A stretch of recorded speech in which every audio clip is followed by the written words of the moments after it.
Dahilan na magtagal ka na sa suso o sa baso, basta wala sa damo. Kasi kanina pa ako naghihintay na sa akin iabot mo. Chong, wag mo naman sana tong babakawin. Wag mo na malamunin kasi di ang pagkain. Pero teka lang to, pare-pareho tayo nagbigay.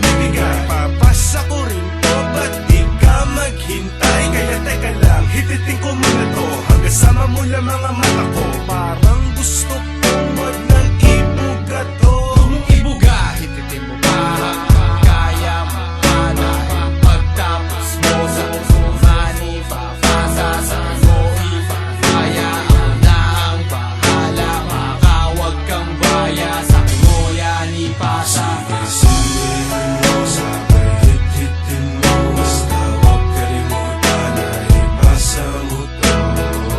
Sige na ipasa mo, sige na ipasa mo. Huwag mong solohin dahil konti lang to. Sige, sindihan mo, sabay hit-hitin mo. Basta huwag kalimutan na ipasa mo to.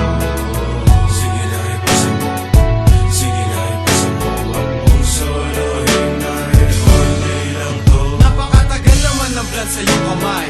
Di ako mapalagay, pagod ako sa kakahintay. Di pa rin ba nangangalay? Mata mo na'y mapungay. Ito na ang iyong bagay. Ibigay mo na sa akin yan at ikaw naman dito magtagay. Ayaw ko na magtagay. Kanina pa nangangalay. Dinaig ko pa ang tao na nawalan ng malay. Halos di ko na alam ang aking mga nagawa. Sabog na sabog ako kaya ngayon ako'y nakatulala. Sige, ayos lang yan, parang di ka sanay. Ipasa